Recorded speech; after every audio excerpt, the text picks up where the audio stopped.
Je m'appelle Marielle Larue et je suis en quête de mieux vivre les menstruations. J'invite différentes personnes pour en apprendre un petit peu plus sur le sujet. Bienvenue au balado pour mieux vivre les menstruations.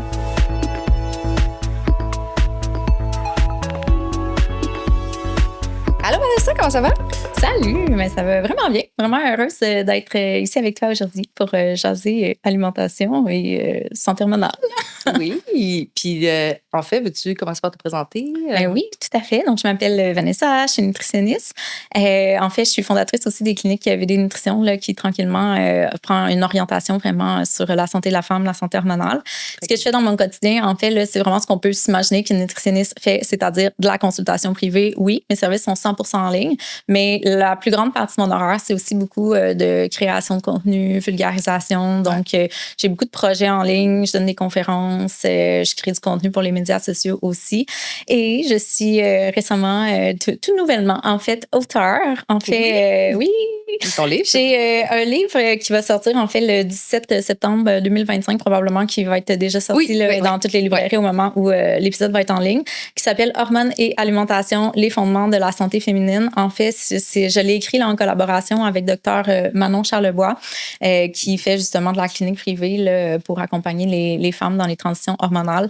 Fait que c'est un beau projet. Je suis vraiment contente. Ça a été vraiment enrichissant pour moi de faire la rédaction de ce livre-là. Puis je suis bien fière là, du résultat parce que je pense qu'il y a peu d'ouvrages quand même français, francophones là, sur le sujet. Puis je pense que les femmes ont besoin d'être éduquées par rapport à ça. Ben ouais, puis en plus, là, je suis vraiment comme tombée sur la bonne nutritionniste, là, je pense, comme je te parlais tantôt, parce que je me suis préparée, puis là, tu sais, t'es très dans l'alimentation intuitive, puis tu sais, t'es plus dans le clan des anti-diètes que... Oui. Ben, c'est ça, là. Ben, oui, mais il y a du monde anti-diète, j'ai l'impression qu'ils n'ont pas cette vision-là de moi. Moi, je dis tout le temps que je suis un peu dans le in-between, okay. C'est-à-dire que évidemment, je suis pas dans les diètes restrictives ou quoi que ce soit.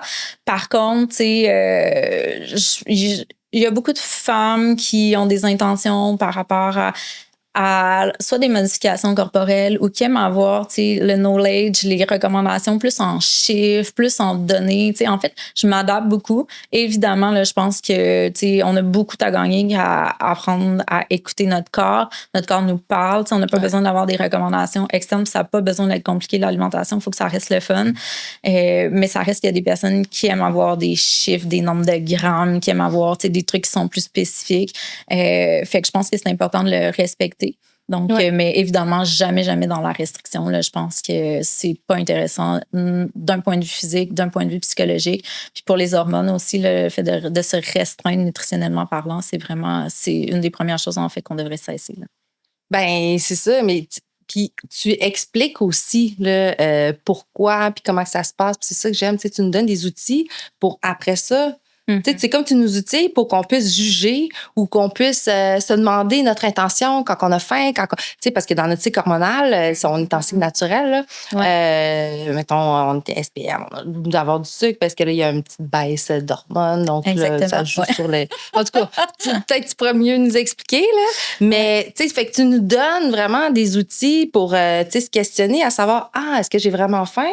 Puis, tu sais, si tu as le goût de manger, mettons, du sucre, ben là, oui, OK, je suis là dans mon cycle menstruel. Ouais, c'est peut-être normal, tu sais, que contrairement à d'habitude, tu sais, je suis pas... je pense que... Accepter nos envies, là. S'analyser, essayer de se comprendre, faire des choix qui sont équilibrés sans être parfaits, effectivement. Mais plus que tu comprends comment tu te sens, plus que tu es en mesure de dire, OK, ben c'est pour ça que je suis comme ça. Puis en même temps, moi, je dis toujours, c'est qu'il faut travailler sur la cause plutôt que d'aller taper sur le clou de comme arrête de faire ça, arrête de faire ça, arrête de faire ça.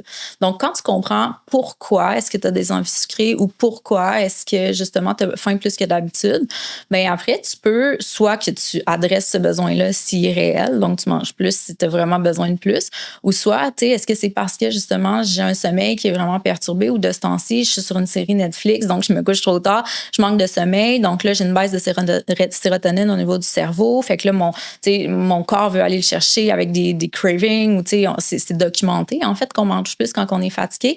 Fait que là, après ça, ben, peut-être qu'au lieu de se taper constamment sur les doigts parce qu'on mange plus ou qu'on mange moins bien qu'on le souhaiterait, ben, peut-être revoir notre discipline de sommeil. Dans le fond, c'est ça qui va régler la problématique.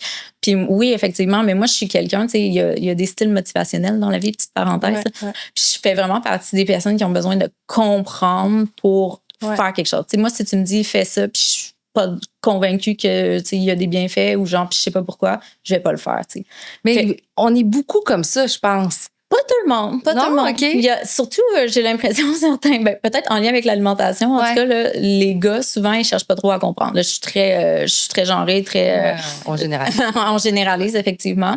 Mais des fois, ils sont comme, OK, dis-moi quoi faire, puis je vais le faire. Tu sais. Il y a vraiment des personnes qui sont, honnêtement, qui veulent juste savoir, tu sais, dis-moi quoi faire, puis je vais le faire, puis j'ai pas besoin de comprendre. Puis, tu sais, en même temps, je te dis ça, mais il y a certaines sphères de ma vie où je suis plus comme ça, genre en finance. Tu sais, je suis comme, j'ai pas envie que tu m'expliques là, toutes ces choses-là. Tu veux-tu juste me dire, si c'était ton argent, genre, tu mettrais où?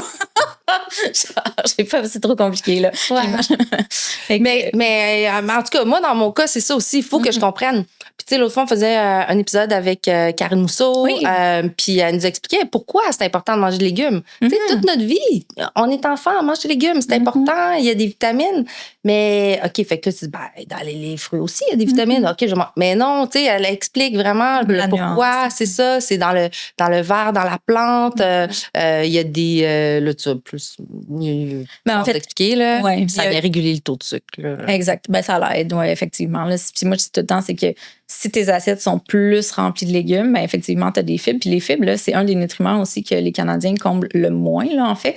Les Canadiens mangent environ 50% de ce qu'ils devraient manger en termes de fibres. Puis les légumes sont ultra riches en fibres. Puis si tu as plein de légumes dans ton assiette aussi, ça diminue la densité énergétique de ton assiette. Ce que ça veut dire, c'est que tu as au final un peu moins de calories dans ton assiette que s'il n'y avait pas du tout de légumes. C'est pas un enjeu pour tout le monde, mais les personnes qui sont super sédentaires, qui ont justement une augmentation de leur poids parce qu'il y a peut-être une surconsommation énergétique, ben juste le fait d'intégrer plus de légumes à l'alimentation aussi, ça peut faire une différence. Fait que, tu sais, des raisons de manger plus de légumes, honnêtement, il y en a full, là, effectivement. Fait que je sais pas laquelle qu'elle t'expliquait, mais tu sais, c'est pertinent justement de bien comprendre parce qu'après... Ben d'abord, c'est de trouver la raison qui nous parle à nous, là, de toute façon. Puis là, ben, vu qu'on était vraiment comme, ben, pour mieux vivre les menstruations, c'est le titre du podcast, ben là, c'était plus par rapport au débalancement hormonaux. Puis tu sais, ça affecte aussi, ben, si ton taux de sucre... la glycémie, oui. Oui, c'est ça, là, tu peux avoir un pic. Puis après, ça redrop. Puis dans la nuit aussi. Oui, effectivement. Ça, c'est inflammatoire, puis c'est vraiment pas intéressant au niveau, effectivement, de la santé hormonale féminine. Mais c'est ça,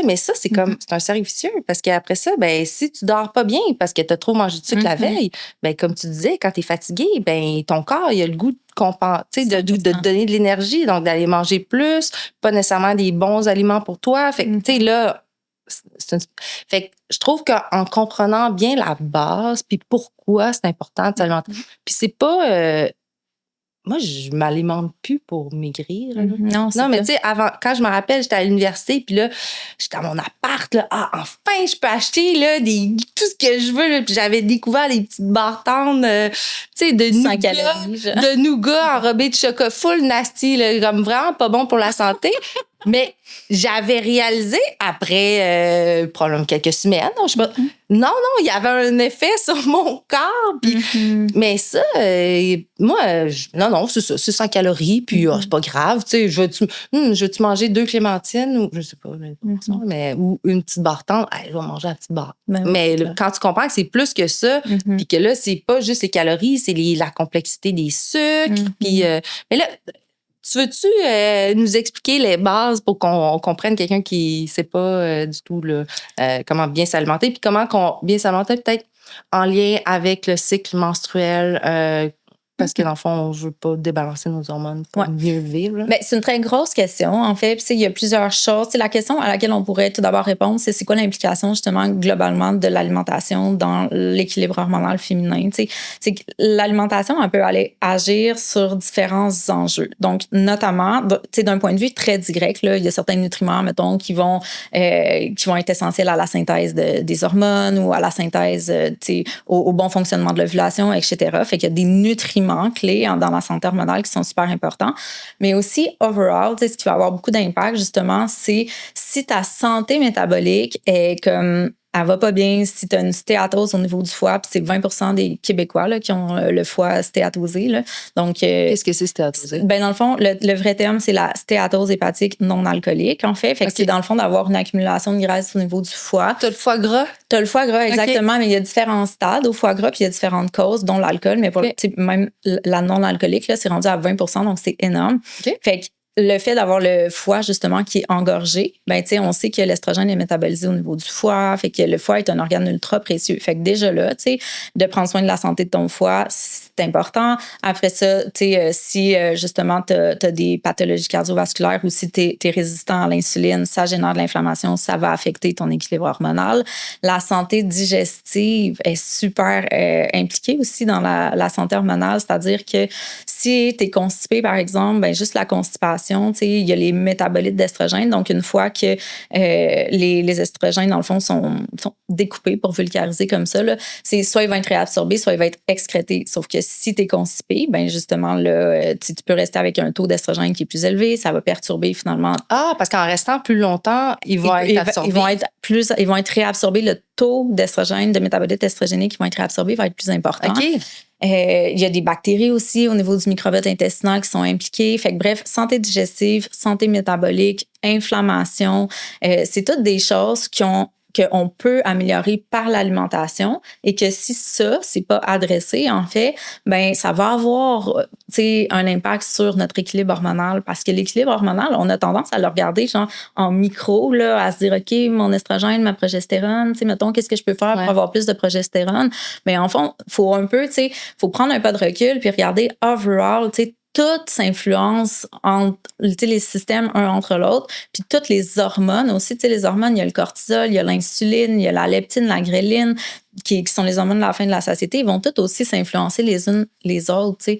Fait que finalement, la question, c'est comment est-ce que mon alimentation peut influencer de manière micro mes hormones, mais aussi ma santé globale, parce que si ma santé globale va bien, mes hormones vont aller bien, tu sais. Fait que globalement, tu sais, il y a plein de choses qu'on pourrait dire, notamment, tu sais, la pertinence des protéines. Ça, je pense que c'est quelque chose qu'on dit, qu'on répète, qu'on n'a pas fini de le dire pour différentes raisons. Notamment, tu parlais justement des fameuses glycémies, là, puis, tu sais, super important d'avoir des repas qui soient suffisamment riches en protéines pour s'assurer que justement on n'a pas tout le temps faim, on a une bonne satiété, donc on diminue justement ces pics d'insuline-là et donc ces rechutes. Mais aussi pour prévenir la perte de masse musculaire. La masse musculaire est super importante chez la femme puis chez la femme qui vieillit aussi. Là, quand on arrive à la périménopause, le fait qu'on perd un peu d'estrogène, finalement, ça a un impact sur notre masse musculaire. Fait que, puis la masse musculaire, si on en perd, ben c'est là aussi qu'on se met à brûler moins d'énergie. Donc, ça l'explique en partie la prise de poids qu'on peut avoir. Là, j'ai vraiment l'impression que je m'en vais partout avec mes explications. La question est tellement large que... Ben, c'est parce qu'il y a plein de choses à dire, puis on n'est pas là non plus pour dire, bon, mais entre le jour 1 et 5, manger telle affaire ou tout ça. Puis ça, c'est vraiment là, au niveau de ce qui est justement science-based, au niveau de la nutrition, là, le cycle thinking, là, en fait, là, c'est vraiment pas tant solide comme recommandation.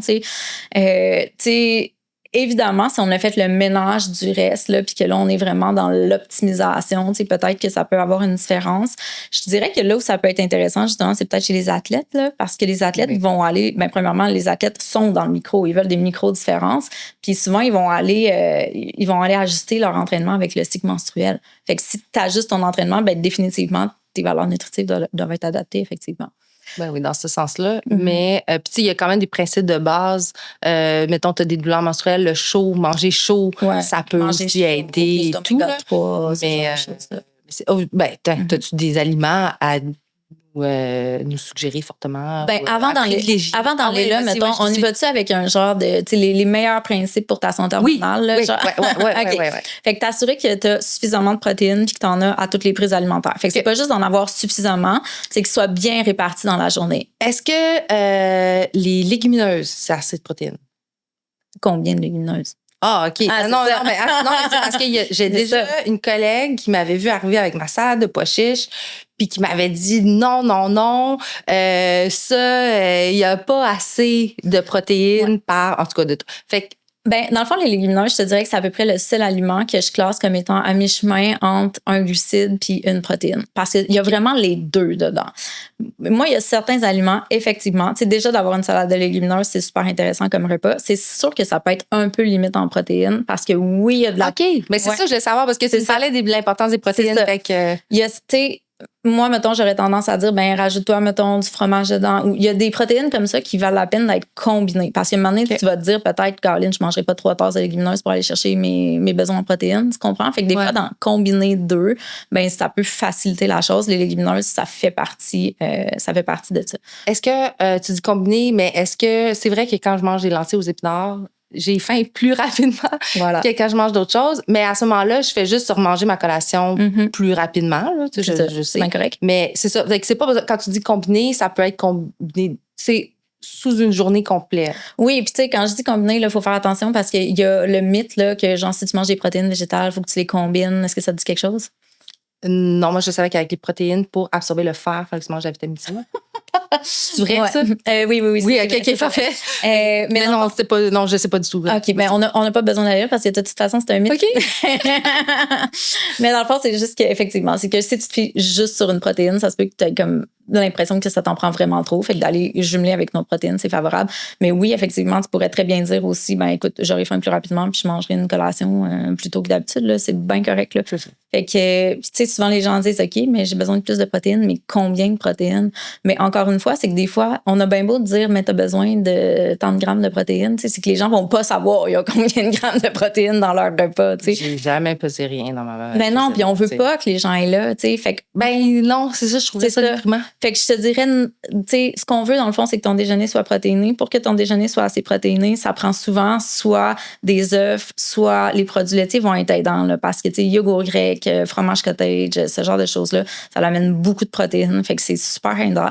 Moi, je suis pas du genre à recommander la viande pour le déjeuner parce que je trouve que s'il y a bien une recommandation sur laquelle la majorité des experts s'entendent, c'est qu'on devrait diminuer notre consommation de viande. C'est favorable au niveau de l'environnement aussi, d'un point de vue éthique. Puis pour le déjeuner, c'est facile de s'en passer.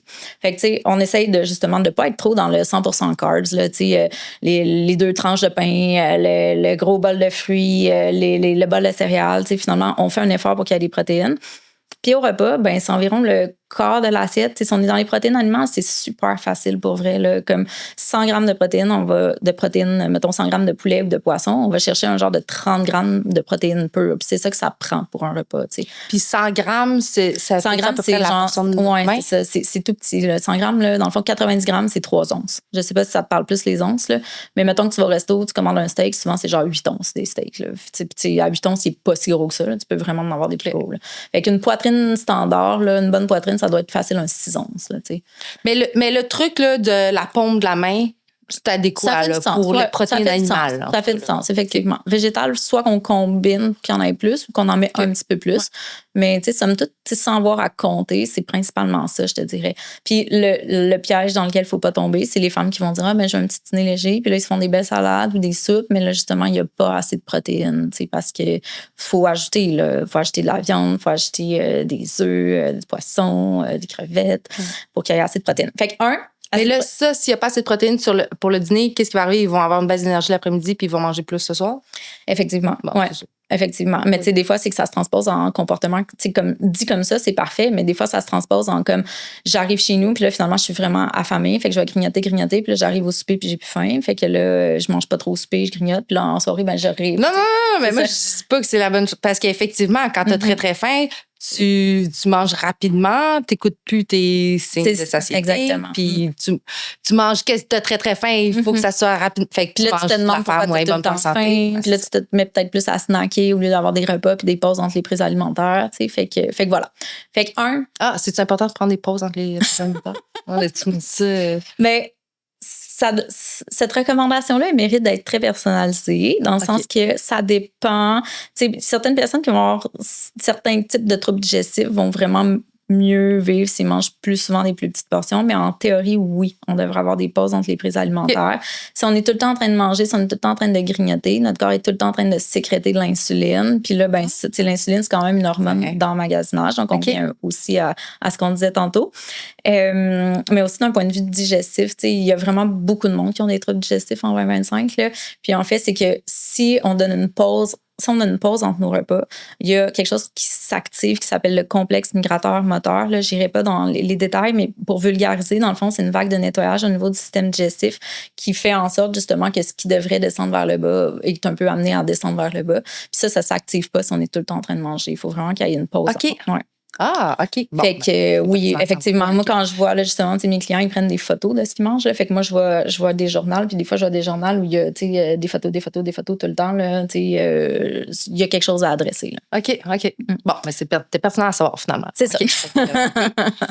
Fait que, plus de protéines. 2, je dirais tout simplement, par rapport à ce qu'on a dit tout à l'heure, manger assez. Arrêter d'être à la diète, arrêter de voir les calories comme quelque chose qui nous fait engraisser. Les calories, ça ne fait pas engraisser. Les calories, ça nourrit ton corps. Ton corps a besoin d'être nourri. Si tu ne le nourris pas, il se sent stressé. Tu ne combles pas tes besoins nutritionnels. En plus, honnêtement, là, dans le temps, là, on disait aux femmes de faire des diètes à 1500 calories. Il y a plein de femmes à ce jour qui pensent que 1500 calories, c'est la normalité de ce qu'une femme devrait manger, là, alors que c'était un peu ce qu'on visait dans les diètes dans le temps. T'sais. Puis à 1500 calories, là, c'est extrêmement dur d'aller combler ses besoins nutritionnels là, en vitamines et minéraux. Là. Fait que déjà là, tu stresses ton corps, tu perturbes ton métabolisme, donne l'énergie à ton corps dont il a besoin. Là, la nourriture, ça devrait être vu justement comme, surtout si tu manges des aliments sains, dans le fond, c'est favorable pour ton corps, tu lui donnes ce qu'il a de besoin, tu lui donnes de l'énergie, tu t'améliores ses fonctions. Comment tu veux qu'il fonctionne avec le minimum. Là. Fait que arrêtez de faire des diètes. Après ça, cleaner les listes d'ingrédients le moins transformé possible. Moi, j'ai vraiment eu un changement de mindset par rapport à ça au courant des dernières années. Je vais l'admettre un peu comme peut-être qu'il y a plein de monde qui vont se reconnaître à travers ce que je vais dire, mais moi, quand j'ai commencé en nutrition, j'étais plus jeune, j'avais pas d'enfants, je m'entraînais full. Pour moi, c'est sûr qu'il y avait un lien entre la nutrition puis la composition corporelle, puis j'étais comme, OK, ça prend des protéines. Puis c'est un peu la performance aussi. Ouais. Là. Alors que là, je suis comme, dans le fond, tu sais, là, j'ai 37 ans, mais je suis comme, OK, dans le fond, la santé aussi est importante. Tu sais, je dis pas que la santé, elle me préoccupait pas il y a quelques années, mais là, on dirait que je le vois plus, tu sais. Fait que, justement, ces fameux additifs alimentaires-là, qu'on dit qu'ils n'ont pas d'effet, c'est correct, les doses sont acceptables. Mais pourtant, tu sais, justement, tantôt, je disais, c'est fou à quel point les gens ont mal au ventre. Genre, il y a des troubles digestifs comme jamais. Puis les troubles digestifs, on n'est pas capable de les expliquer. On comprend pas pourquoi. Mais sérieusement, ouais, moi, j'ai remarqué aussi, là, c'est les aliments transformés. Ben, je peux pas te dire ça égale ça. Non, c'est ça. Mais, tu sais, mettons que c'est bizarre. Puis là, il n'y a pas de bienfait documenté sur la pertinence d'une alimentation biologique. Ça n'a pas été prouvé scientifiquement que c'est mieux pour la santé. Mais en même temps. Oui, mais c'est normal parce que là, à un moment donné, qui va payer pour ça? Oui, ben c'est normal, c'est pas. D'une part, mais d'autre part, c'est qu'il y a plein de choses justement qui sont pas encore compris, j'ai l'impression, puis que si on les comprenait, on serait capable de faire un lien, tu sais. Ouais. On parle, tu sais, juste le microbiote intestinal, on commence à comprendre comment ça fonctionne. Puis, tu sais, les gens qui ont mal au ventre, là, combien de personnes sont allées en gastro, ils ont fait toutes des échographies, ils ont fait des scans, ils ont fait tout pour savoir qu'est-ce qu'il y avait. Puis finalement, le gastro leur dit, il n'y a rien, retournez chez vous. Mais ils ont mal au ventre à tous les jours de leur vie, tu sais. Fait que c'est sûr que si on comprend pas ça, on peut pas faire le lien avec ça, tu comprends? Ouais. Puis là, je suis pas en train de te dire que c'est un lien de cause à effet, mais souvent, les gens, quand ils ont des problèmes puis qui cleanent un peu leur alimentation, mais ils se sentent mieux. Fait que oui, regardez les étiquettes nutritionnelles, mettons, puis la composition d'un produit en termes de macros, mais les listes d'ingrédients, my God, c'est tellement important, là, le moins transformé possible. Mais parce que dans le fond, ce serait les agents de conservation, le problème. Agents de conservation ou les autres additifs. Il y a plusieurs additifs. Les agents de conservation sont... OK, tout, mettons, substitut de sucre, substitut. Oui, exact. Le substitut de sucre, c'est des édulcorants. Ça, on peut les mettre peut-être un peu à part, mais tu sais, il y a des agents de remplissage, il y a des agents de texture, il y a des agents des colorants. OK, ben oui. Oui, c'est ça. Il y a les pesticides. Ce sont tous des produits toxiques. Des produits chimiques. On peut pas dire toxiques. Pas tous toxiques, mais il y en a certains. Puis il y en a certains qui ont été vraiment identifiés comme étant des perturbateurs endocriniens. Je sais que tu en as parlé justement avec Karine. Il y en a vraiment là, qui ont été démontrés comme ayant un potentiel de perturbateurs endocriniens puis qui sont encore acceptés par Santé Canada.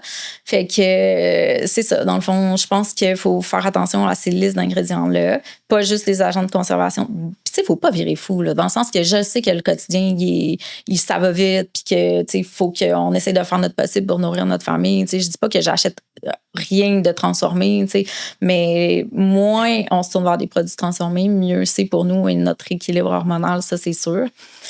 Puis prendre le temps de lire, là, même moi qui je suis quand même éduquée. Pendant des années, j'ai mangé des biscuits soda de blé entier. Là. Mm-hmm. Je me suis rendu compte l'année passée qu'il y a juste 32% de blé entier. J'ai dit, mais pourquoi? Pourquoi vous faites ça? Ça donne quoi? Je dis, moi, là, si je suis une cliente qui veut manger du blé entier, là, il va être aussi bon, je suis sûre. Mon pain là, que je fais dans ma machine à pain, il est 100% de blé entier. Il est délicieux, là. Fait que là, je dis, mais pourquoi faire ça? Tu sais, c'est quoi l'avantage? Parce qu'en plus de ça, ben là, j'allais dire ça coûte moins cher parce qu'ils n'ont pas à traiter la farine. Mais non, c'est ça. Mais tu sais, comme c'est soit il y a un enjeu, soit il y a un enjeu de coût. Même si, tu sais, des fois, là, tu sais, c'est du marketing. Ah, mais les gens le voient. Mais non, pas nécessairement. Les tortillas, moi, ça a été ma révélation. Hey, dis-moi tout sur les tortillas. Les tortillas, c'est dégueulasse. Okay. Genre, tu sais, avant, moi, je me faisais ça, mettons, un petit wrap au thon, tu sais. Ah, les tortillas! Genre, comme pour faire des fajitas. OK, mou. Oui, dans ma tête, c'était les tostitos. OK, les tortillas pour se faire des fajitas. C'est dégueulasse la liste d'ingrédients de ça. Là, comme tous les pains qui sont vendus dans ce rayon-là, j'imagine. Non, les tortillas, c'est pire. Okay. C'est genre, il y a plus d'additifs qu'il y a de vrais ingrédients. Là, genre, ouais, c'est ça. À cause de quoi, tu penses? Ben, je sais pas, mais pour la souplesse du produit, pour avoir un produit qui a de l'allure. Puis achète des tortillas, là, ils vont rester bons dans ton garde-manger pendant un mois. Là. OK. Ouais, fait qu'il y a déjà là. Et pour pas qu'ils collent entre eux aussi. Probablement pour pas une raison. Pour qu'il y ait une belle couleur. OK.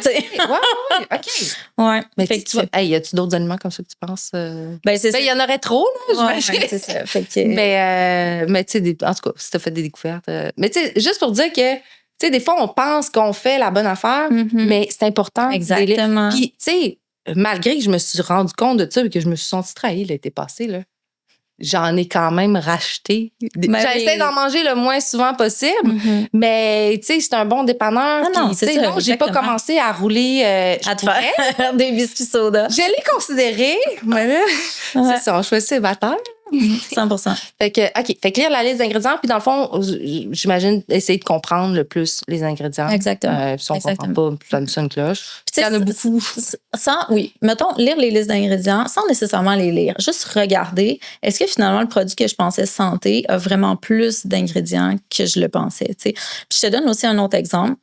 La semaine passée, dans le fond, il y a un gym pas loin de chez nous avec qui je collabore. Là. Puis la semaine passée, je suis allée avec le propriétaire. On est allé au Costco là, faire des petites vidéos, mettons, pour les médias sociaux. Puis là, on checkait les produits. Puis j'étais comme, tu sais, je vais faire un top 5 justement de produits que j'aime bien, tu sais, qui dépendent. Puis là, il était comme, t'as-tu vu telle affaire, t'as-tu vu telle affaire? Puis il me faisait des suggestions. Puis des fois, j'étais comme, ouais, mais regarde la liste d'ingrédients. Tu sais, regarde. Parce qu'il y a plein de produits comme ça que, tu sais, si tu regardes, mettons, il est marqué, 25 grammes de protéines, tu sais, mais quand tu regardes finalement les listes d'ingrédients, c'est des produits qui sont ultra transformés. Dans les barres de protéines, c'est fou, là. Ou bien les céréales protéinées, tu sais. Il ajoute de la protéine, mais au final, la base, c'est de la scrap, tu sais. Ben non, mais c'est ça. Fait que là, ça, c'est à éviter. Ouais, exactement. Fait que des ingrédients le plus naturels possible. C'est ça, là. Après ça, tu sais, tantôt, on a parlé de santé digestive, microbiote intestinal. Fait que tout ce qui peut être favorable à ton équilibre digestif et à ton microbiote intestinal va aussi par la bande être un plus pour ta santé hormonale. Tu sais, tantôt, je suis allée rapidement, mais dans le fond, il y a un groupe de bactéries qui se trouvent dans notre système digestif, dans notre microbiote intestinal, en fait, qui a été nommé récemment, là, plus récemment dans la littérature, l'estrobolome, en fait. C'est vraiment des bactéries qui ont le potentiel de métaboliser l'estrogène et soit de l'excréter ou de le réabsorber. Fait que ça a un impact direct là, sur tes hormones. Puis dans le fond, en périménopause, qui est une période de la vie, justement, qu'on entend de plus en plus parler, là, puis qui est souvent problématique en termes de symptômes, petite définition rapide. Là. Dans le fond, la périménopause, c'est environ 7 à 10 ans avant la ménopause. Puis c'est là que les femmes vont vivre des grandes fluctuations hormonales. Après quoi, ils arrivent dans la ménopause. Puis là, il y a une diminution des hormones de reproduction. Puis des fois, il y a d'autres symptômes, mais différents dans la ménopause. Puis en périménopause, souvent, si on a des symptômes, c'est parce qu'il va y avoir une différence entre l'estrogène et la progestérone. C'est un écart qui est trop grand. Okay. Donc, si on arrive à prendre des habitudes de vie, finalement, qui favorisent une saine gestion du pôle estrogénique, bien, on se donne un coup de pouce. Tu me suis? Ouais. Fait qu'on veut en avoir plus ou moins? On veut, c'est ça, globalement moins, mais comme souvent moins en périménopause, alors qu'en ménopause, on en veut plus, mais on veut le réguler. Mais le corps régule bien si, de manière générale, si il est sain, finalement. Ouais. Donc, microbiote, en fait que beaucoup de fibres.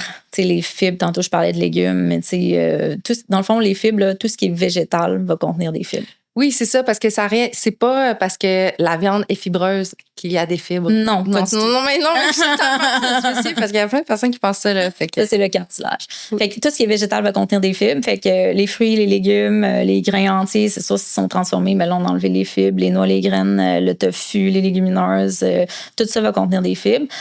Tantôt, je disais que les gens consommaient trop peu. Là, fait qu'ajoutez justement du végétal dans vos assiettes.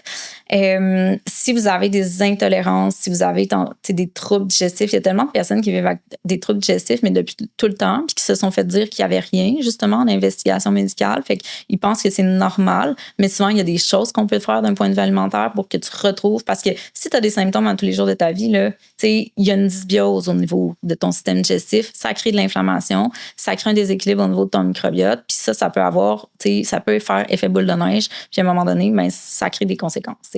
Fait qu'adresser les symptômes digestifs si t'en as. Il y a tout ce qui est fermenté aussi, qui est quand même trendy aussi, qui peut être favorable pour le microbiote intestinal, là, définitivement. C'est un défi, pareil, de manger des aliments fermentés. Est-ce que t'en manges?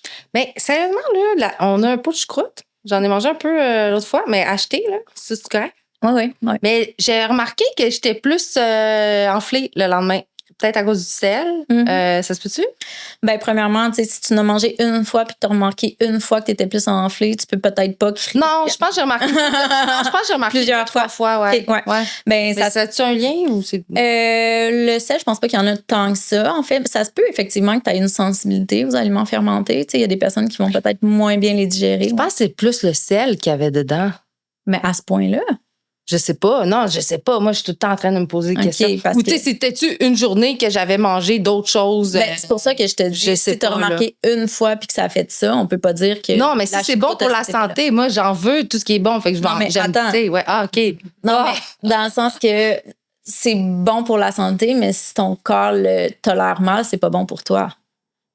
Ah ouais, non, mais regarde, là, sachant que c'est une bonne chose d'en manger, je vais retester. Oui, exactement. Tu peux retester. Ouais. Mais fais attention, tu as regardé le sel, mais s'il y avait 80% de sodium, c'est peut-être pas un bon choix de choucroute, effectivement. Tu regarderas pour notre choucroute.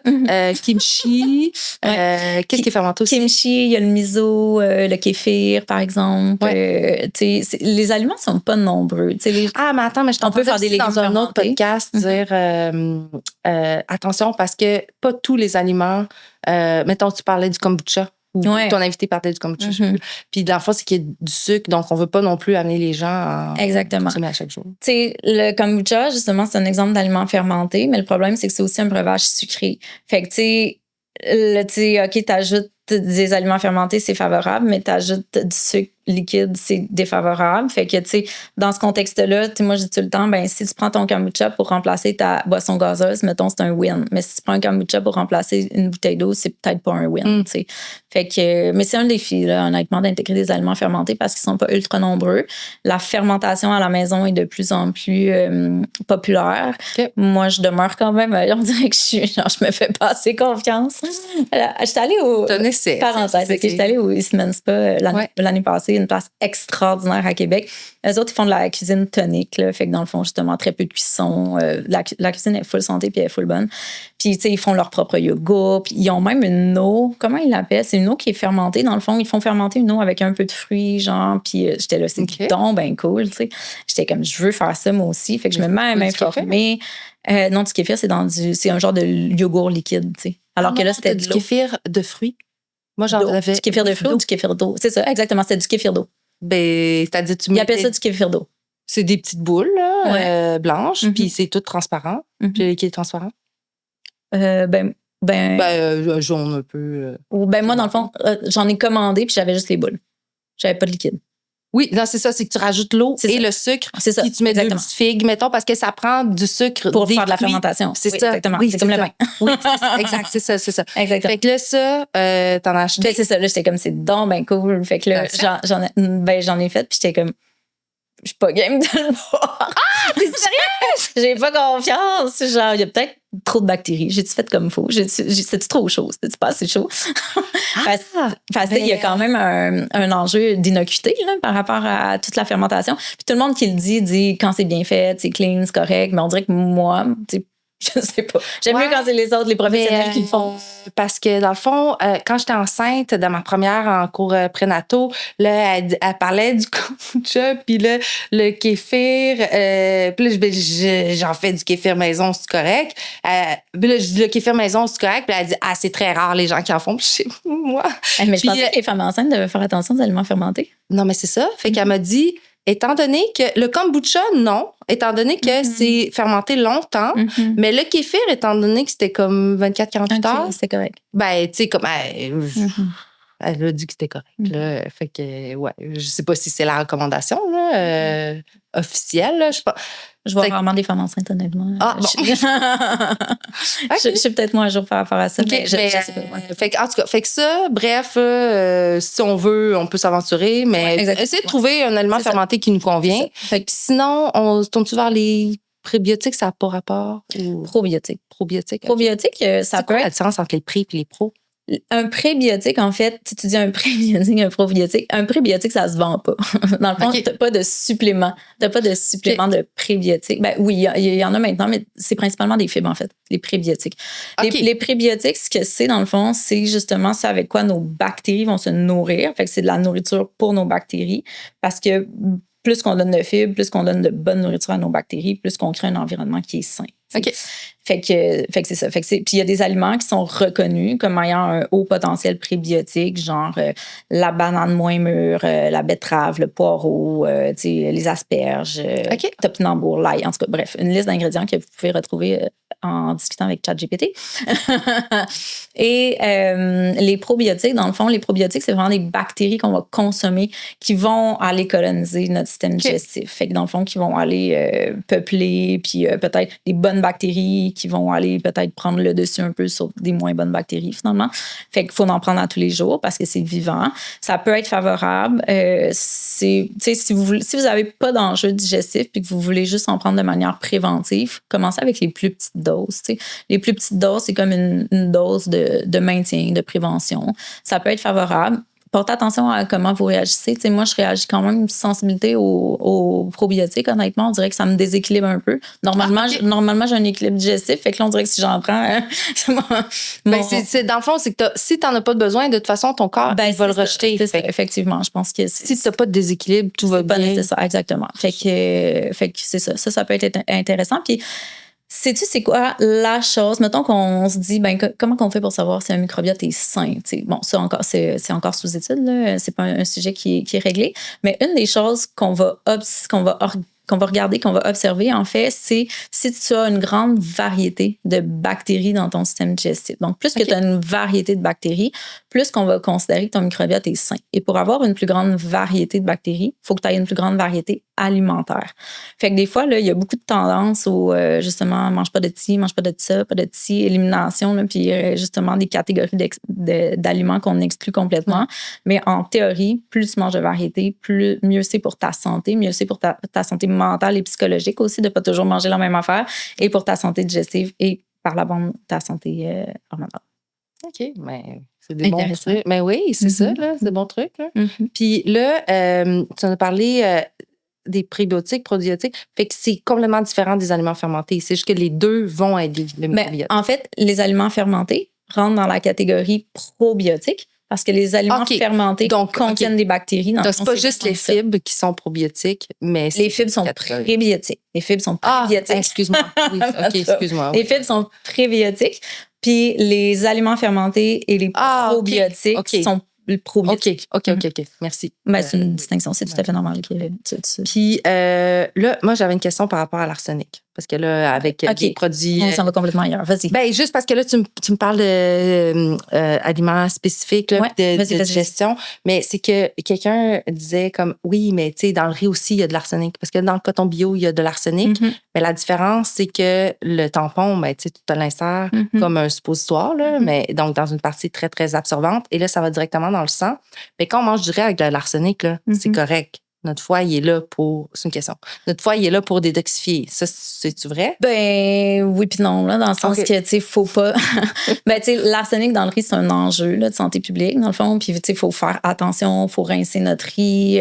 Tu sais, faudrait varier notre alimentation aussi, puis pas tout le temps manger du riz à cause de les concentrations en arsenic. Fait que, tu sais, de dire qu'on mange du riz qui contient de l'arsenic puis que c'est correct, ben, il faut quand même en prendre des considérations. Fait que j'ai bien fait d'arrêter de prendre du riz brun puis de retourner au riz blanc.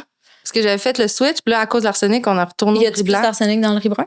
Ouais, à cause de la coquille. Parce que de la coquille en a plus. Ouais, c'est ça. Fait que dans le fond, c'est bon.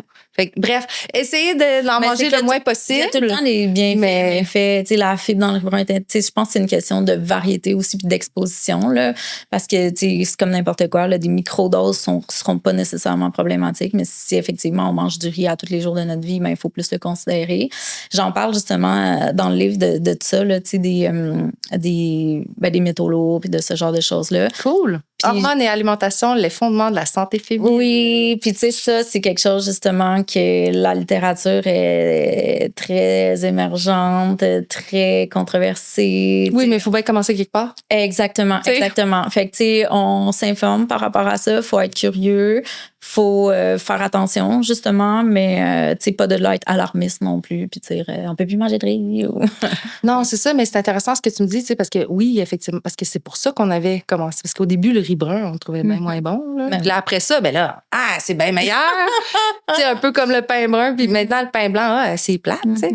Mais là, fait que dans le fond, c'est que le foie, il va détoxifier, mais jusqu'à une certaine limite. Ben, en fait, c'est que le foie, effectivement, c'est un organe de détoxification. Fait qu'il fait cette job-là. Évidemment, si tu es surexposé à un moment donné, ben, ça se peut que ce soit difficile. Mais l'autre chose aussi, c'est qu'à un moment donné, il faut le ménager, notre foie. T'sais. Parce que si on lui donne toujours des composés toxiques, lui, c'est une job pour lui. Puis, c'est comme. C'est ça, c'est que ça peut être lourd, là. Comme le monde, mettons, qui vont prendre plein de médicaments. Un moment donné, on va l'engorger, le foie. Si on mange mal, on va l'engorger. Si on prend beaucoup d'alcool, c'est difficile pour le foie de traiter ça puis de détoxifier. Fait que plus qu'on est exposé à des molécules toxiques, plus qu'on fait travailler notre foie, plus qu'on risque après d'avoir un foie qui est affaibli, puis effectivement, peut-être des fonctions qui sont altérées. T'sais. Mais effectivement, on n'a pas besoin de faire des détox de foie. Là. Puis là, tantôt, tu me parlais, là, justement, la présence d'estrogène, donc si on est constipé. Puis ça a-tu un lien? Parce que là, le soya contient beaucoup d'estrogène. Est-ce que cet estrogène-là, c'est l'estrogène ou c'est-tu comme le cholestérol, que c'est pas nécessairement les aliments qu'en contiennent, qui en créent, puis que... En tout cas, veux-tu... Mais ça, on voit à quel point il y a une complexité alimentaire quand je t'écoute. Je suis curieuse de savoir, toi, qu'est-ce que t'en penses à ce jour? T'en manges-tu du soya? Qu'est-ce que tu t'es fait dire par rapport à ça? Ben là, on buvait du lait de soya. Là, j'ai switché pour le lait d'avoine. Là, finalement, on m'a dit que l'avoine, ça asséchait complètement puis que c'était la pire affaire. Mais là, c'est que c'est comme pas parce que j'avais cessé le lait entier. Mais là, finalement, on m'a dit de retourner là. Mais je trouve que quand j'en bois, moi, fait que, tu sais, je sais pas. Fait que j'essaye des affaires. Là, je me priverai jamais de manger du tofu.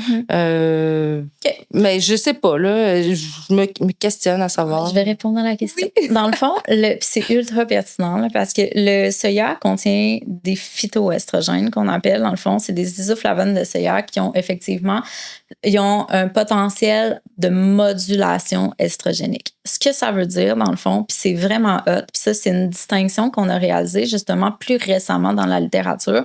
Je vais même faire une petite parenthèse qu'avant, justement, les femmes qui étaient à risque d'un cancer hormonodépendant ou qui avaient eu un cancer hormonodépendant, on leur disait de pas manger de produits du soya. Aujourd'hui, si vous allez sur le site de la Société canadienne de cancer, vous allez voir qu'on suggère aux femmes de manger jusqu'à 3 portions de soya par jour. Donc, on a fait un 180 au niveau des recommandations.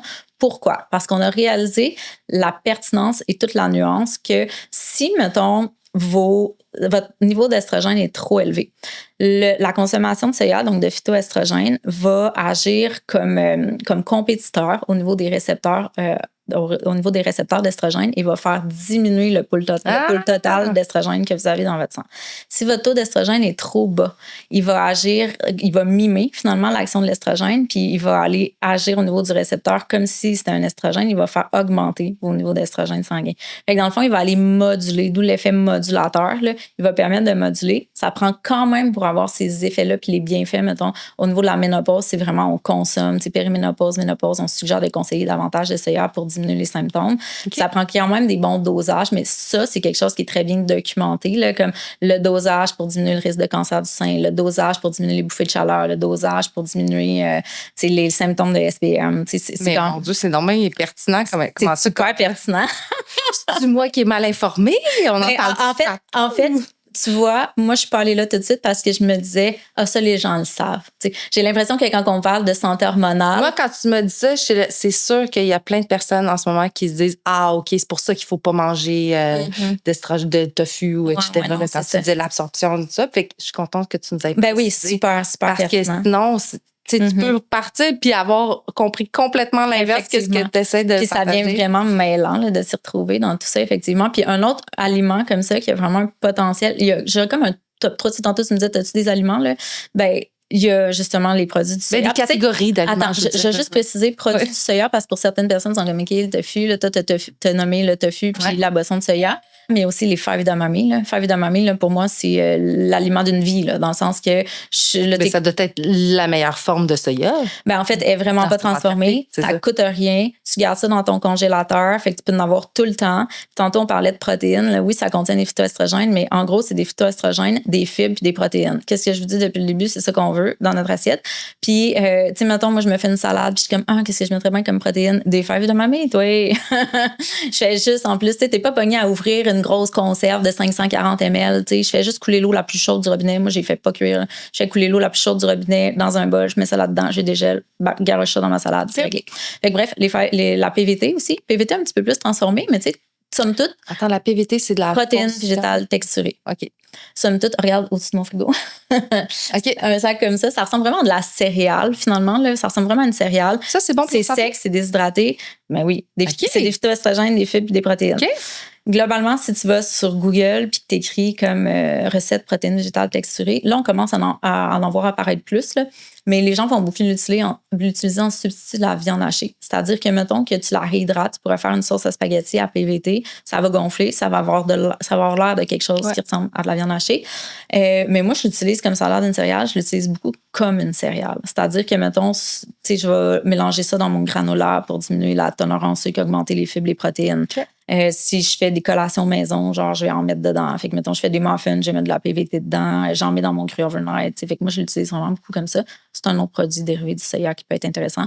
Puis, il y a le tempeh aussi. Puis, il n'y a pas de produits transformés? Dans le fond, il y a certaines PVT qui vont avoir des additifs alimentaires.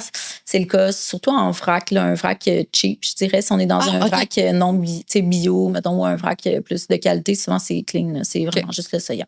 Ben, à faire attention à la qualité. Oui, exactement. Donc, soya, graines de lin. Graines de lin, ça aussi, il y a beaucoup d'évidences scientifiques par rapport à ça. 15 à 30 millilitres par jour, là, fait que 1 à 2 cuillères à soupe par jour. Ça a le même effet modulateur estrogénique que je viens de t'expliquer des produits du soya, dans le fond. Là, fait que ça a ce même effet-là grâce aux lignanes qui se retrouvent dans les graines de lin. Il y a d'autres aliments... Il faut les broyer aussi. Oui, il faut les moudre, sinon ils sont mal absorbés.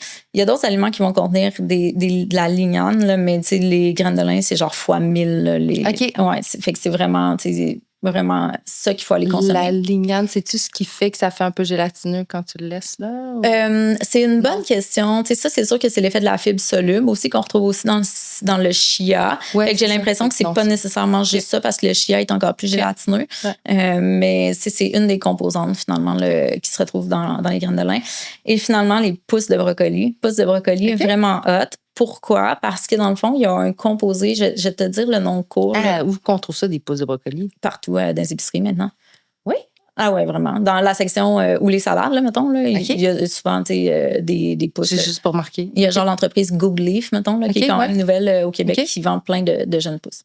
Dans le fond, tous les crucifères contiennent, je vais te dire le nom court, non seulement parce que j'ai même pas en tête le nom long, tellement j'utilise toujours le nom court. Ça contient du DIM, OK? Qui est une molécule qui, elle, justement, elle a démontré des bienfaits au niveau de la métabolisation de l'estrogène au niveau du foie, encore une fois. Et dans le fond, le DIM, on le retrouve dans tout ce qui est crucifère, donc les choux de Bruxelles, le brocoli, les choux-fleurs, le chou kale, donc tous les choux. Mais on ne sait pas, dans le fond, si la concentration dans les choux est suffisamment importante pour qu'on ait des réels bienfaits au niveau de son importance au niveau du foie. Ce qui est hot des pousses de brocoli, dans le fond, c'est que les pousses en soi, c'est la version miniature et concentrée des aliments. Fait que, tu sais, il y a des études qui ont démontré que certaines pousses avaient jusqu'à 69 fois la concentration de l'aliment. Dans le fond, la pousse de brocoli pourrait être jusqu'à 69 fois plus dense en nutriments que le brocoli lui-même. Fait que c'est comme une version concentrée, finalement, de ce qu'on va retrouver dans les crucifères. Fait que ça peut être super intéressant, vraiment facile d'acheter des pousses dans l'alimentation, là. Tu garoches ça dans une salade, tu mets ça sur une soupe, dans un sandwich, en finalité, en finition de n'importe quoi, sur un tartare, sur une pizza, tu sais. Fait que ça, c'est vraiment un aliment qui est intéressant aussi. Cool. Puis c'est ça, pour tous les bienfaits, puis... est-ce que tu avais d'autres astuces? Comment manger, c'est ça? Tu disais, je t'avais entendu dans un podcast, comment manger aussi, c'est bon à cause des enzymes dans la bouche? Comment manger? Ben, t'as la posture, puis t'as aussi comment mastiquer comme il faut. Ouais, tu peux expliquer pourquoi un peu mieux? Ben oui, dans le fond, c'est super important de bien mastiquer pour différentes raisons. Premièrement, si on mastique, on ralentit. Donc, si on ralentit, tu sais, quand on mange trop vite, c'est difficile au niveau digestif. Ça peut faire en sorte qu'on mange trop aussi, on est moins conscient, etc. Mais la mastication, tu sais, c'est la première étape de la digestion et c'est la seule et unique sur laquelle on a le contrôle. Il y a aussi des enzymes qui se retrouvent dans la salive, des enzymes digestives qui se retrouvent nulle part ailleurs dans notre système digestif. Ben, c'est ça que je ferais ça. Exactement. Fait que si on rush la mastication, ben on commence déjà, on envoie les aliments dans notre estomac. On part avec une prise, là, dans le fond. Là. Ils sont déjà moins bien mastiqués, puis c'est la seule affaire sur laquelle on avait le contrôle. Fait que si on a des sensibilités digestives, si on a l'impression que, mon Dieu, je digère pas, c'est long, ou de commencer en mastiquant davantage, là, c'est vraiment super important, effectivement.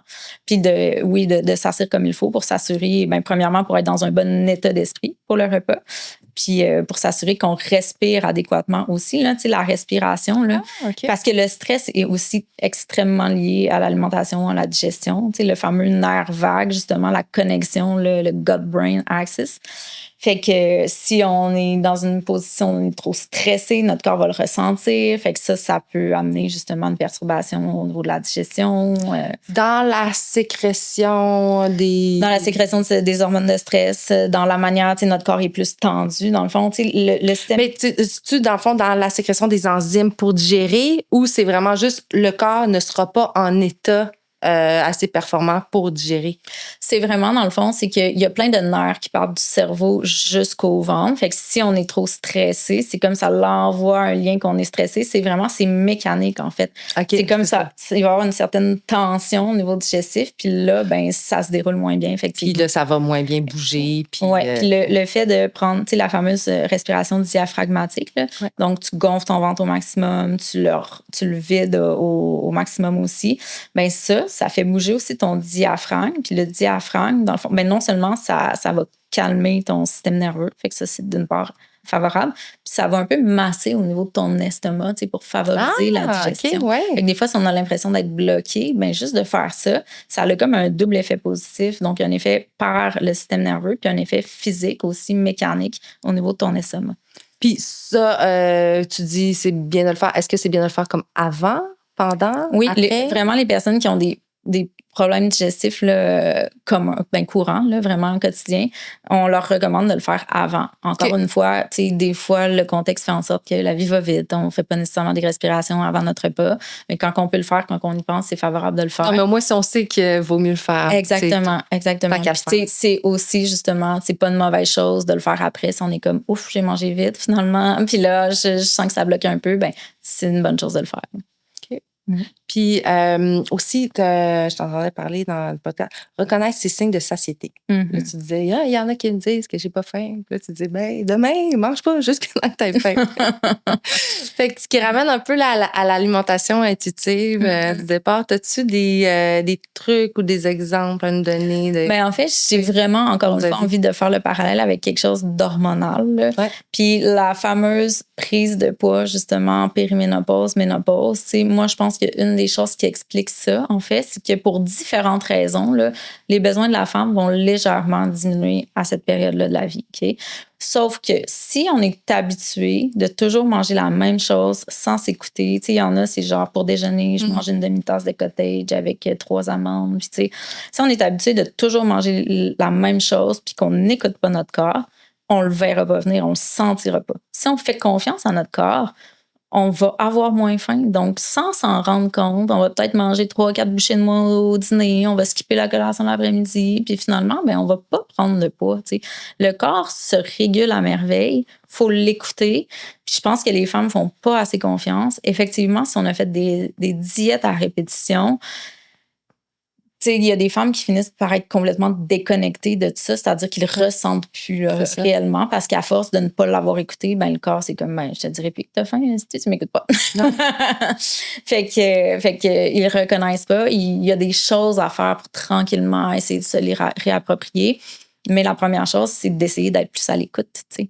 Fait que de faire attention, de se poser la question, j'ai-tu faim ou j'ai pas faim? Je mange pourquoi? Là? Je mange parce qu'il est midi ou je mange parce que j'ai faim? Ou c'est quoi avoir faim dans le fond? Est-ce que là, j'ai faim un peu? Est-ce que j'ai faim beaucoup? T'sais, parce que si tu ressens pas la faim, en fait, tu peux pas vraiment ressentir la satiété. Puis la satiété, ben, c'est ce qui te dit que tu as mangé la bonne quantité pour toi. T'sais. On n'est plus dans l'ère où, justement, vous allez voir une nutritionniste puis elle va te dire c'est ça, une portion. T'sais, moi, quand j'ai commencé comme nutritionniste, là, dans mon bureau, il y avait des modèles de poitrine de poulet, de fromage. C'était comme ça, c'est une portion. Ça, c'est une portion.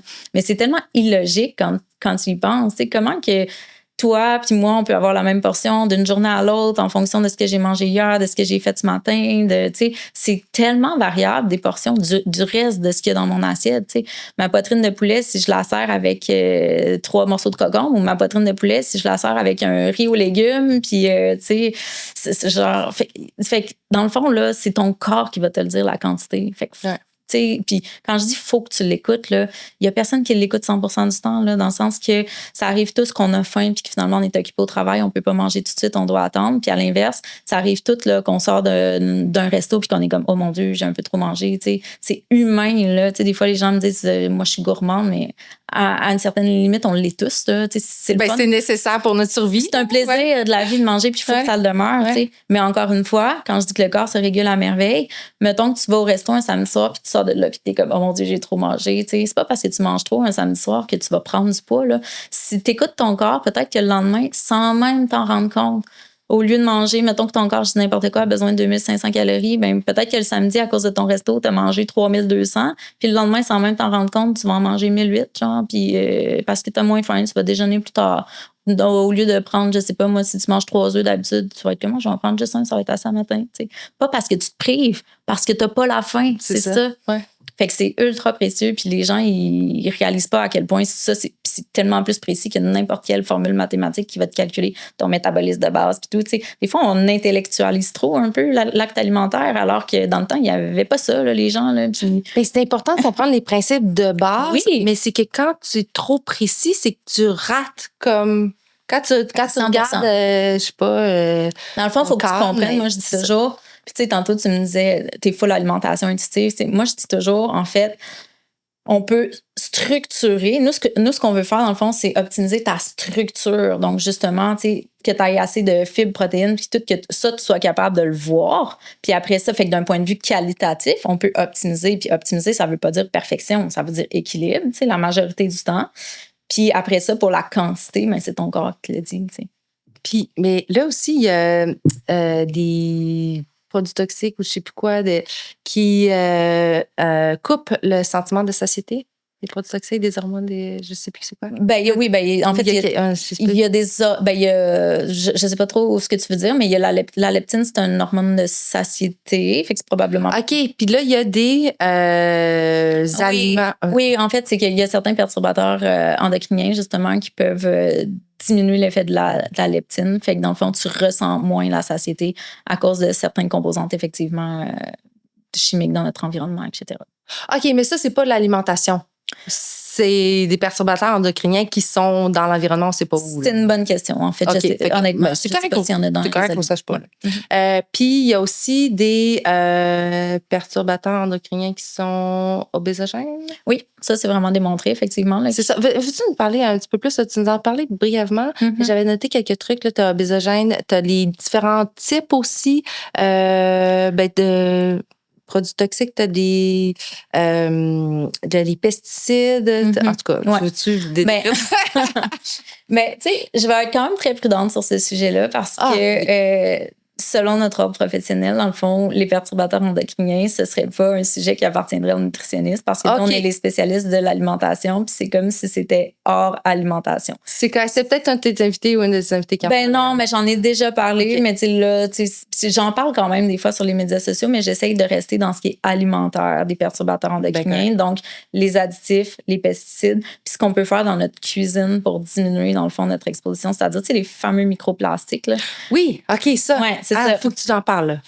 Mais dans le fond, c'est que effectivement, les microplastiques, c'est un des plus grands perturbateurs endocriniens. C'est ça, puis les fragrances, là, tout ce qui se sent, dans le fond, toutes les fragrances, c'est des perturbateurs endocriniens. Fait que dans nos cuisines, il y a des choses qu'on peut... Oui. Si on épluche une orange, ça sent l'orange. Non, mais ça, c'est un arôme, c'est ça. C'est ça. Non, mais c'est ça. Non, mais c'est important de le mentionner. Fait que, si vous avez des huiles essentielles aussi, qui sont faites avec des choses naturelles, c'est pas un perturbateur endocrinien. Parfait. C'est quand c'est synthétique, effectivement, que c'est problématique. Fait que, tu sais, dans nos cuisines, il y a des changements qu'on peut faire pour diminuer notre exposition, dont si on a des contenants en plastique, tu sais, pour mettre nos lunchs puis qu'on met ça au micro-ondes, tu sais, ça, on devrait pas faire ça.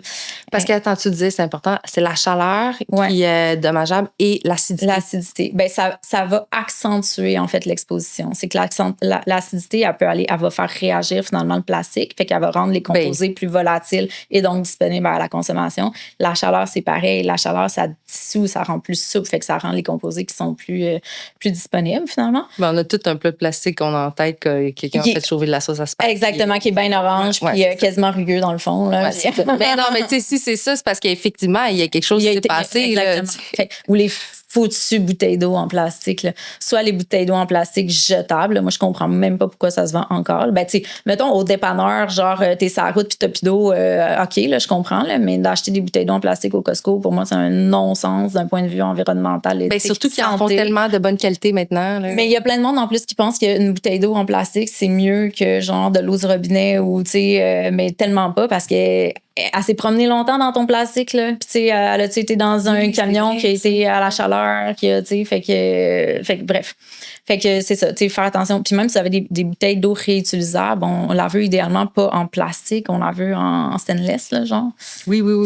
Fait que ça. Ah, mais là, attends une minute, je prends un fil Brita, moi, à la maison. Qui est en plastique. Qui est en plastique, c'est ça. Fait que c'est pas correct. Ben, c'est pas optimal. Ben, c'est ça. Mais non, mais merci. Ouais. Fait que, OK, mais oui, merci. Tu sais, l'idée avec ça, c'est comme, on pourra jamais ne plus être exposé aux perturbateurs. Non, c'est ça. Mais tu sais, ça vient avec un qu'on peut contrôler. Ça vient avec un coût dans le sens qu'il faut pas que tu te lèves demain matin et que tu dises à ton chum, hey, à mon chum qui arrive justement. Il vient de passer tout droit. Et on va tout changer du jour au lendemain et ça va te coûter cher. Là. Tu vas changer tes plats, tu vas changer les spatules molles. Tu sais, moi, j'en ai encore ici. Là, pour vrai, c'est une transition. Là. Puis tout ce qui est cosmétique aussi. Ben, on fait ce qu'on peut. Exactement. On dans la condition qu'on est. Ben, c'est ça, là. Parce que de toute façon, on va aller travailler dans un bureau ailleurs, on va être exposé. On va être exposé, j'ai déjà travaillé dans une place que quelques mois après, ils ont tout fermé pour tout démolir parce que c'était rempli de champignons, tu sais. Mais moi, je travaillais là pendant des mois, tu sais. Fait que des fois, des affaires qu'on sait pas, c'est ça. C'est comme à l'hôpital, mettons, les infirmières, tu sais, vont être exposés de par les matériaux avec lesquels ils travaillent, tu sais. Puis t'as pas le choix, là. C'est ça ta job, tu sais. Fait que, bref. Ben, tu sais, dans le fond, c'est de se questionner. Si toi, t'es correct, ben, parfait, continue. Mais, tu sais, si tu as des problèmes, ben, tu peux. Même avant d'avoir des problèmes, je pense qu'on peut être en prévention. Idéalement, message important ici. Non, mais je veux dire, si tu as choisi ta profession d'infirmière, puis là, t'entends ça aujourd'hui, c'est plus dans ce sens-là. Mais peut-être justement que si tu le sais qu'au travail, c'est plus problématique, mais peut-être redoubler d'efforts à la maison, tu sais, dans le sens que contrôle ce que tu peux contrôler sans virer fou, là. Puis c'est ça, informe-toi. Puis des fois, c'est des petits changements qui, au final, ont pas bien impact sur notre vie, puis sont favorables, tu sais, de changer un shampoing pour une autre, de changer ta planche à découper pour une autre, parce que, tu sais, on s'en sortira pas, là, le plastique en cuisine. Là. Petite parenthèse, justement, un moment donné, j'étais à l'épicerie avec mon chum, puis j'ai dit, selon toi, quel brocoli est-ce qu'on devrait prendre? T'as comme le brocoli, tu sais, il y a toujours un brocoli qui est emballé dans un petit truc de plastique, puis un brocoli avec le tronçon, genre, puis qui est pas plastique, emballé. Ouais, exactement. Fait que là, il dit, ben, sûrement celui qui est pas emballé, parce que t'as le tronc, puis tu sais, le tronc, ben, tu sais, faut pas le gaspiller. Dans le fond, là, ça se mange aussi, puis c'est nutritif. Je suis comme, ben, bonne réponse, mais c'est aussi parce qu'il est pas emballé dans un plastique. Et là, moi, je me suis vue aller chercher un petit truc de plastique pour le mettre dessus, tu comprends? T'as fait ça, comme, dans le fond, on s'en sort pas, là, mais tu sais, tu peux avoir des non, trucs mais moi, la première fois que je suis allée faire l'épicerie avec mon chum, il prenait pas de sac de plastique, puis je trouvais ça donc bien... c'est la première fois. Mais après ça, je suis ben c'est vrai. Pourquoi qu'on fait ça? Tu sais, on arrive chez nous, on les enlève des sacs, puis on les met dans j'allais dire, on les met dans nos plats de Tupperware de conservation. Mais c'est vrai, il y a certains... Oui, mais là, qu'est-ce que je fais par rapport à mon eau? Ben, je ne bois pas d'eau en bouteille, je ne bois pas d'eau dans mon filtre Brita, pas d'eau de mon robinet. En fait, il faudrait que tu changes de filtre. Ah, il y a des filtres en métal? Ben, il y a différents types de filtres. Là. Il y a des trucs en verre où que tu pourrais avoir un filtre. Il y a des filtres qui se mettent directement sur le robinet. Ah, ouais. C'est pas juste utile pour moi. Là. C'est un sujet, justement, qui manque beaucoup d'évidence scientifique, là, la fameuse eau.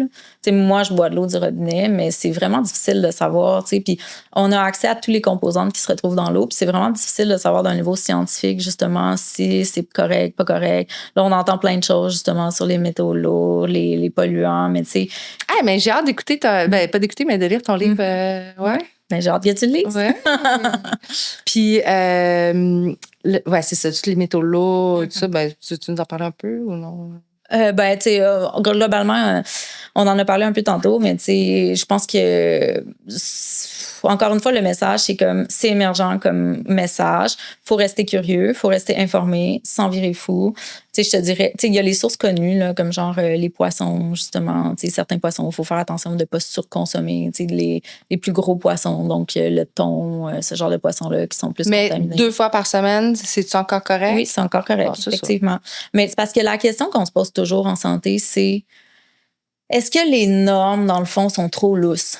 Tu comprends ce que je veux dire? Tu sais, c'est pareil avec l'eau, mettons. C'est-à-dire que là, on nous dit, ben non, l'eau, c'est correct. Puis selon la science, effectivement, si on regarde, parce que ça, tu peux aller voir, c'est public, cette information-là, dans le sens que tu peux aller voir, genre, les analyses de l'eau de ta ville, à savoir s'ils ont fail, genre, ou bien, tu sais, s'ils sont toujours selon les normes. Tu sais, genre, sont toujours selon les normes, honnêtement, mais est-ce que la norme est pas assez rigoureuse? Tu sais, c'est la distinction. Puis c'est pareil en santé, dans le sens que, mettons, tu vas chez le médecin pour te faire dire, dans le fond, est-ce que je suis résistant à l'insuline? Est-ce que, tu sais, mes niveaux, peu importe. Là, ils vont te dire, ah, t'es correct parce que t'es pas malade, mais est-ce que mon taux, il est optimal? Tu sais, on dirait qu'il y a comme une coche qui est floue entre est-ce que la norme, tu sais. Ben, dans le fond, la question, c'est est-ce que ça prend. Est-ce qu'on devrait être plus rigoureux? Mais c'est difficile à démontrer scientifiquement. Oui, c'est ça. Mais c'est ça. La vie, c'est complexe. Puis c'est pour ça que je trouve qu'en ayant au moins un petit peu les connaissances de base, ben, ça nous permet de mieux prendre des décisions puis savoir comment on a le goût 100%. d'avoir notre relation avec la nourriture aussi. Mais il y a du monde aussi, l'anxiété, c'est un mal de société. Puis il y a du monde, ça rend très anxieux de penser à tout ça. Là, fait qu'à un moment donné aussi, oui, il faut avoir l'information, mais il faut en prendre, en laisser, puis se dire que on fait de notre mieux. Puis il y en a qui ont peur de manger des légumes parce qu'il y a des pesticides. Il y en a qui ont peur de manger des glucides. Je veux dire, à un moment donné, si on écoute tout ce qu'on entend, on ne mangera plus. Non, mais en même temps, on a quand même besoin de nutriments. Ben oui, si on n'a pas besoin des pesticides, on a quand même besoin. Fait que, c'est ça. Fait que tu dis, on fait de notre mieux un peu. Puis, as-tu d'autres choses que tu penses que tu voudrais discuter? Non? Parfait. Puis, c'est ça. À la fin de chaque épisode, je m'en toujours invité comment elle a vécu sa première menstruation. Toi, t'en souviens-tu? Oui. Oui. Tu veux nous raconter? Mais c'est quand même particulier. Je m'en souviens, dans le fond, moi, j'étais en 6e année au primaire. Puis moi, dans le fond, quand j'étais jeune, j'habitais avec ma soeur, mon père. Dans le fond, ma mère et mes parents étaient séparés. Puis j'habitais pas avec ma maman. Puis j'étais la première de mes amies, dans le fond, à avoir mes règles. Fait qu'on Ta soeur plus petite, plus vieille? Plus vieille. Mais à ce moment-là, on était genre de sœurs qui chicanaient tout le temps. Là. OK. Puis, fait que là, on dirait que je voulais pas, on dirait que j'étais gênée. J'en ai comme pas parlé. J'ai fait comme si ça n'existait pas. À l'école, je m'en suis rendu compte à l'école. Fait que je me suis mis du papier de toilette. Okay. Puis là, chez nous, dans le fond, mon père, il avait une blonde. Fait que là, j'y avais comme volé des... ouais, je l'ai comme vraiment caché. Jusqu'à temps que une de mes amies, elle dise « Hey, j'ai eu, je suis menstruée. » Puis j'étais comme « Mais moi aussi. » Puis elle était comme « Même pas vrai, tu ne l'as pas dit. » Puis j'étais comme « je n'osais pas. » Puis comme je l'ai comme vraiment juste caché pendant un bout jusqu'à temps que... Combien de temps à peu près? Quelques mois? Je m'en souviens pas, honnêtement. Je m'en souviens vraiment pas, mais je sais que la première fois, j'étais comme, je veux pas que ça l'arrive, je sais pas, clairement. Mais à ta famille, parce que là, le premier mois, ça peut passer. Probablement que je pense que je n'avais parlé à ma mère, finalement. Quand j'étais allée, mettons, j'y allais la fin de semaine. Ouais. Fait que là, j'en avais parlé, puis là, on avait réglé, mais ça me tentait pas de parler de ça à mon père. OK. Puis t'en as déjà parlé à ton père? De menstruation, non. Ouais, OK. Non. OK. C'est correct, tu sais. Puis je trouve ça bien de raconter. Parce que, tu sais, quelqu'un qui va vivre ça, puis tu sais, ça a de la honte, elle va peut-être se rappeler de toi. Puis peut-être qu'elle va dire, dans le fond, son amie, elle était pas gênée. Puis, c'est ça. Pourquoi j'ai été gênée d'en parler? Tu sais, c'est parce que dans le fond, c'est plus toi qui as dû souffrir là-dedans, tu sais, à essayer de te cacher tout le temps, puis tu devais être dans la honte. Tu te poses des questions, c'est nouveau, effectivement. C'est ça. Là. Mais au moins, tu savais que c'était des menstruations. Oui. Ouais, c'est ça, là. Au moins, tu savais. Là. Fait que, puis c'est à l'école qu'on avait parlé. Ta sœur était menstruée de toute façon. Fait que probablement, oui. Okay. C'est probablement ma mère. Okay. Tu vois, ça, je m'en souviens pas tant. OK.